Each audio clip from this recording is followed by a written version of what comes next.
दोस्तों कुछ latest updates है जो बाजार पे बराबर पकड़ रख सकते हैं। पहला है दोस्तों वर्ल्ड बैंक का अपडेट जीडीपी ग्रोथ का और इन्फ्लेशन का। सेकंड 12 तारीख को ऑलरेडी भारत के आईआईपी के डेटा आ चुके हैं और तीसरा इन्फ्लेशन के डेटा आ चुके हैं। ये तीनों चीजें बाजार पे किस प्रकार से इफेक्ट करेंगे दोस्तों हम इसकी बात करेंगे।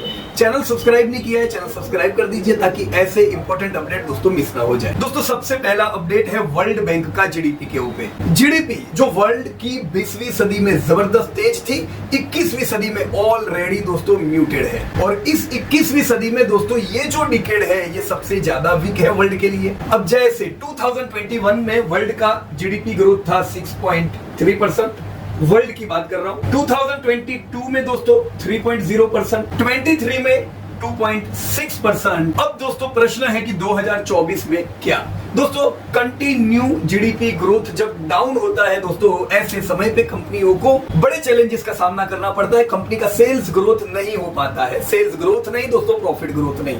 आपने देखा होगा किस प्रकार से भारतीय कंपनियां भी जो ग्लोबल के साथ कनेक्टेड है दोस्तों, वहां पे हमने सेल्स ग्रोथ में बहुत नमी देखी। दोस्तों खुश खबर ये है कि 2024 में अब और डिक्लाइन नहीं। वर्ल्ड बैंक ने एस्टिमेट किया है कि 2024 में ग्रोथ स्टेबल रहेगा। दोस्तों कम से कम जो बुरा होता जा रहा था वहां से एक स्टेबिलिटी के मोड पे दोस्तों वर्ल्ड आई है, तो ये बड़ी खुशी की बात है।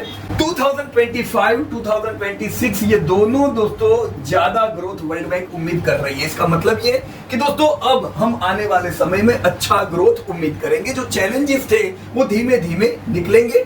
इंटरेस्ट रेट जो कम होने की उम्मीद भी है आने वाले समय में, वो भी यहाँ पे अच्छा रोल दोस्तों प्ले करेगी। सो दोस्तों मेरा सवाल आपसे, अगर जीडीपी ग्रोथ चैलेंजिंग मोड में था, अगर कंपनियों के सामने चैलेंजेस थे और आने वाले समय में अगर जीडीपी ग्रोथ स्टेबल रहता है और बढ़ता है, इससे दोस्तों वर्ल्ड के मार्केट और आपके भारत के मार्केट के लिए पॉजिटिव है कि दोस्तों नेगेटिव है?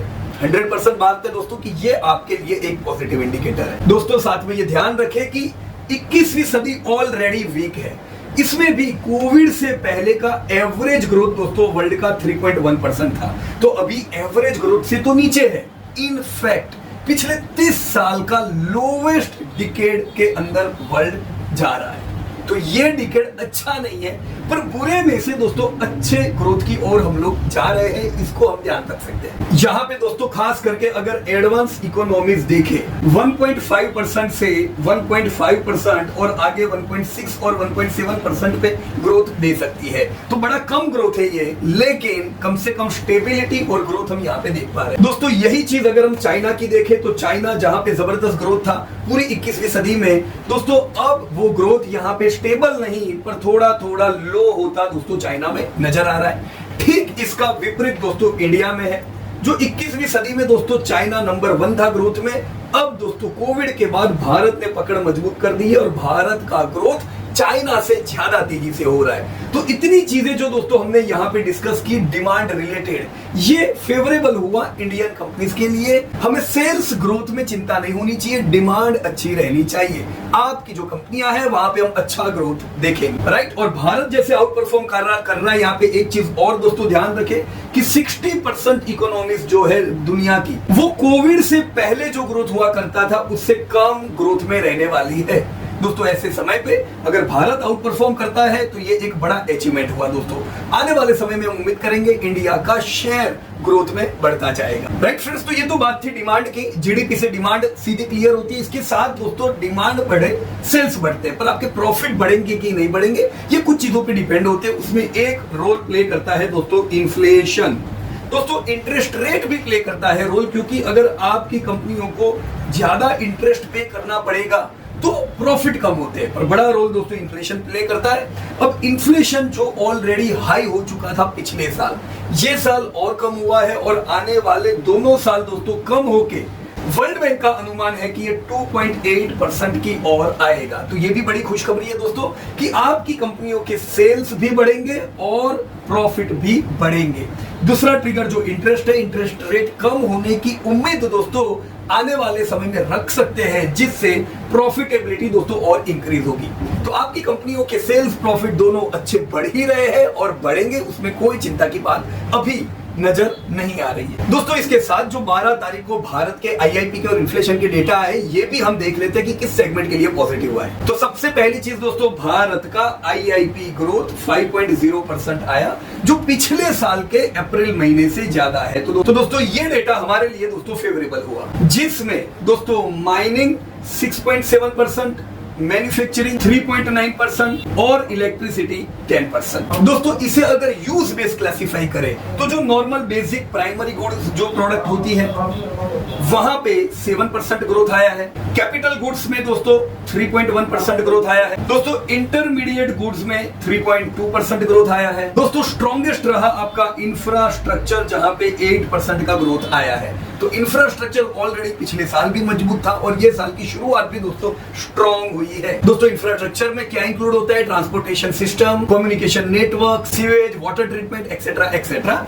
Good growth. दोस्तों सीडी यानी कंज्यूमर ड्यूरेबल में भी स्ट्रॉन्ग ग्रोथ 9.8% का आया। इसका मतलब कि ये वो सेगमेंट है जहां पे ग्रोथ बढ़िया रहने वाला है, चिंता की बात नहीं है। कोई प्रॉफिट बुकिंग जल्दबाजी में करने की ये सब जगह पे जरूर नहीं। दोस्तों कंज्यूमर ड्यूरेबल में व्हीकल्स आते हैं, बढ़िया ही ग्रोथ था पिछले साल भी, ये साल भी बढ़िया ग्रोथ है। कंज्यूमर इलेक्ट्रॉनिक यानी एसी जैसी प्रोडक्ट हुई, ज्वेलरी वगैरह वगैरह, तो ग्रोथ अच्छा है और अच्छा ही रहेगा। कंज्यूमर नॉन ड्यूरेबल गुड में 2.4% ग्रोथ है, राइट। तो दो दोस्तों आउट परफॉर्मिंग सेगमेंट ध्यान रखो, इंफ्रा एंड कंज्यूमर ड्यूरेबल। दोस्तों डबल डिजिट ग्रोथ वाले अगर सेगमेंट देखे तो manufacturer of motor, vehicle, trailer, ये 11.4% से ग्रोथ हुआ है। तो व्हीकल दोस्तों बिल्कुल बढ़िया ग्रोथ के साथ आगे बढ़ रहा है। ऑटो इंडेक्स को ध्यान रखने का, यहां पे ग्रोथ की कोई कमी नहीं है। देखो पिछले साल प्रॉफिट नहीं थे, पर अब प्रॉफिट की भी कोई कमी नहीं है।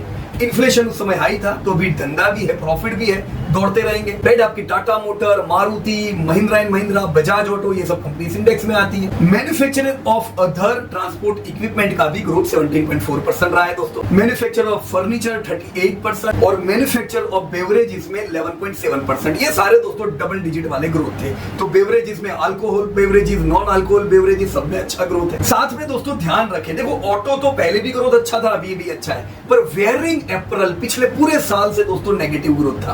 वेयरिंग अप्रैल का ये दूसरा महीना है दोस्तों, बढ़िया ग्रोथ है। 12.6% वेयरिंग अप्रैल का ग्रोथ हो, मतलब पेज इंडस्ट्री, मान्यवर, इन सब कंपनी को जरूर ध्यान में रखना चाहिए। खास ध्यान में इसलिए क्योंकि ये नेगेटिव थे तो टूट रहे थे, नेगेटिव से पॉजिटिव हो रहे। और मेटल प्रोडक्ट्स का भी 10.2% का ग्रोथ दोस्तों है। दोस्तों फूड प्रोडक्ट, लेदर, मतलब शूज की जो कंपनियां, वहां पे ऑलरेडी नेगेटिव ग्रोथ था, अभी भी ग्रोथ दोस्तों वैसा ही है, कोई इंप्रूवमेंट अभी भी वहां पे नजर नहीं आ रहा है। टोबैको नेगेटिव था, अभी भी नेगेटिव है। पेपर भी नेगेटिव रहा है अप्रैल महीने में, राइट फ्रेंड्स। तो इससे हमें इंसाइट मिलते हैं कि हम रिजल्ट कैसे उम्मीद करेंगे Q1 के। तो ओवरऑल दोस्तों अप्रैल महीने को मैं पॉजिटिव ट्रेंड में ही गिनूंगा। कंटिन्यू ग्रोथ का ट्रेंड पॉजिटिव है, जिसमें अप्रैल में डबल डिजिट ग्रोथ वाले सेगमेंट जरूर ध्यान रखो दोस्तों, ऑटो और एप्पल जैसे। ऑलराइट फ्रेंड्स, तो ये तो था डिमांड बढ़ाने वाले फैक्टर। अब हम देखते हैं दोस्तों प्रॉफिट बढ़ाने वाले फैक्टर, जिसे इन्फ्लेशन कहते हैं। इंडिया के इन्फ्लेशन के भी डेटा दोस्तों 12 तारीख को आए हैं। ये क्या कहते हैं दोस्तों? इन्फ्लेशन 4.75% आया है, जो बड़ी अच्छी बात। इसका मतलब ये कि ये 12 महीने का सबसे लोएस्ट इन्फ्लेशन का डेटा है। तो इन्फ्लेशन की भी दोस्तों ट्रेंड बिल्कुल सेट। हमें ये भी ध्यान रखना पड़ेगा कि दोस्तों सितंबर महीने से कंटिन्यू मोड पे दोस्तों इन्फ्लेशन 6% के नीचे है। अभी टारगेट क्या है दोस्तों? 4% का, पर 6 के नीचे है, ये एक अचीवमेंट हुआ। 4% आएगा, ये बड़ी खुशखबर होगी। पर यहाँ पे दोस्तों एक चीज ध्यान रखें कि फूड इन्फ्लेशन अभी भी हाई है, 8.59%, मतलब बहुत ज्यादा है। फूड इन्फ्लेशन अभी भी दोस्तों हैरान कर रहा है। पिछले साल मई महीने में ये खाली 2% था। तो फूड रिलेटेड जो कंपनी होगी, जिनके रॉ मटेरियल में फूड आएगा दोस्तों, वहां पे अभी भी प्रॉफिट दोस्तों नहीं सुधरेंगे। जैसे कैटरिंग की कंपनीज हुई, IRCTC जैसी रेस्टोरेंट्स हुए, प्रॉफिट अभी भी दोस्तों चैलेंजिंग नजर आएंगे, राइट फ्रेंड्स। तो हमने ओवरऑल ट्रेंड देखा दोस्तों, वर्ल्ड का देखा, पॉजिटिव मोड पे जा रहा है। एडवांस इकोनॉमीज में सुधार आ रहा है। चाइना जो लीडर था, वहां पे थोड़ी नमी नजर आ रही है। इंडिया का परफॉर्मेंस स्ट्रॉन्ग नजर आ रहा है। इंडिया के आईआईपी डेटा हमने देखे दोस्तों, बिल्कुल स्ट्रॉन्ग है। सेगमेंट भी हमने देखे जिससे आप कंपनी रिलेट कर सको। इन्फ्लेशन जो आपके प्रॉफिट को खा जाता है, वो भी दोस्तों 13 महीने के लोवेस्ट डेटा पे आया है। हैरान क्या कर रहा है दोस्तों? फूड इन्फ्लेशन, वेजिटेबल्स के दाम आसमान पे है, जो आपके इन्फ्लेशन को थोड़ा चैलेंजिंग मोड पे ले जा रहे हैं, right. So this was all the updates about your demand and profit. दोस्तों ये तीनों डेटा को जब हम कंपाइल करें तो आपको क्या लगता है, क्या बाजार बुरे हाल में है, क्या बिजनेसेस कम होंगे, सेल्स ग्रोथ नहीं आएंगे? बिल्कुल सेल्स ग्रोथ बढ़िया आएंगे। प्रॉफिट अच्छे आएंगे कि नहीं आएंगे? प्रॉफिट भी बढ़िया रहेंगे। तो बाजार दोस्तों पॉजिटिव है और ट्रेंड दोस्तों बाजार की पॉजिटिव रह सकती है, राइट। डिमांड प्रॉफिट सब अच्छा है। वैल्यूएशंस कितने हैं दोस्तों? निफ्टी 50 का पीई अभी 22.4 है दोस्तों। एनी पॉइंट ऑफ टाइम 21 की पी को हम फेयर वैल्यूएशंस कहेंगे तो बहुत ज्यादा आगे नहीं है। अगर कहीं भी 500-600 पॉइंट की गिरावट आती है, ऐसी गिरावट भी दोस्तों एक अच्छी अपॉर्चुनिटी साबित हो सकती है, राइट। तो उम्मीद करेंगे दोस्तों ये साल 15% से धंधे बढ़े, 15% से प्रॉफिट भी बढ़ेंगे और वैल्यूएशंस हमारे 21 के आजू बाजू रहेंगे। जब भी अपॉर्चुनिटी मिले लोअर लेवल पे बाय करने की, बाय कर सकते हैं। लॉन्ग टर्म दोस्तों ऑप्टिमिस्टिक रह सकते हैं। So thank you very much and जय हिंद टू एवरीबॉडी दोस्तों, धन्यवाद।